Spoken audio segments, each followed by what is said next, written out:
Right now, inside your refrigerator, something is moving at thousands of revolutions per minute, and most people have no idea it exists. That hum you hear at 2 a.m., that vibration against your kitchen wall, it's not random noise. It's the sound of a machine doing something that seems impossible, taking heat from cold air and pushing it somewhere else. But the refrigerator wasn't always this way. For most of human history, we didn't have one at all. 1858. A Florida physician named John Gorrie had a problem. His patients with yellow fever were dying in the heat. He built a machine, primitive, unreliable, but revolutionary. He wanted to make ice artificially.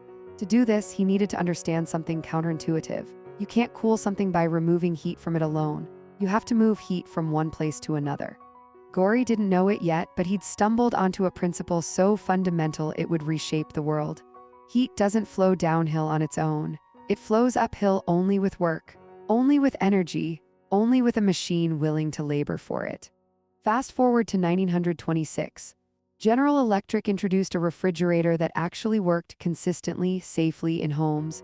Not hospitals, not laboratories, homes. But inside that gleaming white box, the mechanism was almost unchanged from Gorrie's day. A compressor, a condenser, an evaporator, a cycle that repeats endlessly. Let's follow what happens inside that cycle. It starts with a liquid. In older fridges, it was ammonia or sulfur dioxide, toxic, dangerous gases. Today, it's usually something safer, a refrigerant engineered to change states at precise temperatures. This liquid is about to be pumped through a journey that seems to defy physics. The compressor, that's the engine you hear. It's squeezing the refrigerant gas, forcing it into smaller and smaller spaces. Pressure rises, temperature rises. And here's where the trick begins. That hot, pressurized gas goes to the back of your fridge, the condenser coils you might have seen if you've ever cleaned behind there. Those coils are exposed to room temperature air. The hot refrigerant pumps through them and something beautiful happens. It releases its heat to the kitchen. Your fridge is literally dumping warmth into your home. It's a heat pump. It's stealing cold from the inside and trading it for heat on the outside. But the refrigerant isn't finished. Now it's cooled down. Now it's a liquid again. And now comes the truly elegant part. It flows through a tiny opening, an expansion valve into the inside of the fridge. Pressure drops suddenly. Temperature crashes. The liquid evaporates into a gas. That evaporating gas is cold, extremely cold. It flows through coils inside your fridge, usually hidden behind the walls, and steals heat from your food, your milk, your vegetables, your leftovers. Heat flows from them into the refrigerant. They get cold. The refrigerant gets warm, and then the cycle starts all over again. This cycle runs constantly, thousands of times a day. It's a perpetual motion machine, not of energy, but of heat. It doesn't create coldness. Coldness doesn't exist. It's just the absence of heat. What your fridge does is move heat from where you don't want it to where you can tolerate it. And it costs energy to do this. A lot of it. Your compressor motor is running continuously, sometimes 8, 10, 12 hours a day. That's why your electric bill has a refrigerator on it. That's why, paradoxically, cooling your home with a refrigerator makes your kitchen warmer overall. You're moving heat, not destroying it. But here's what makes your refrigerator truly remarkable. It works automatically. No one thinks about it. No one monitors it. It just runs. It maintains the same temperature year-round, in summer heat and winter cold. It adjusts its own cycle based on how much the door opens, how much food is inside, how warm the kitchen gets. This happens because of something called a thermostat. It's a simple device, often just a dial or a sensor, that monitors temperature.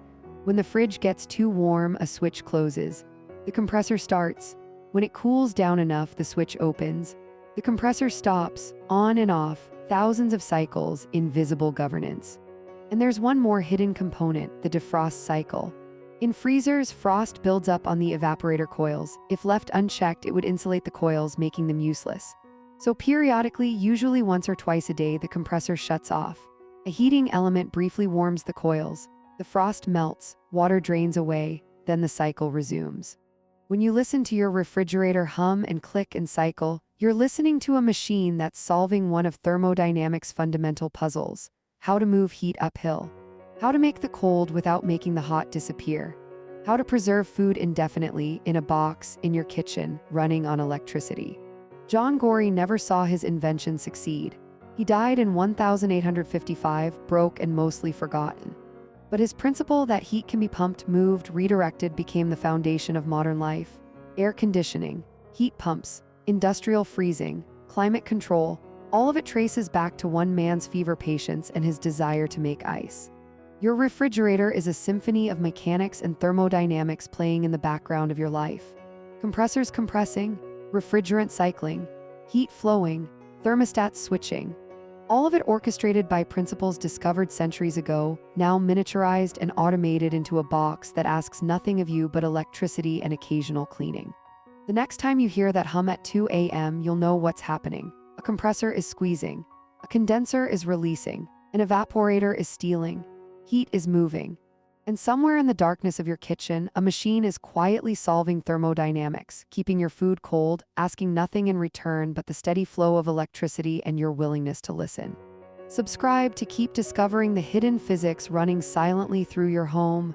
Every week, a new ordinary object with an extraordinary secret.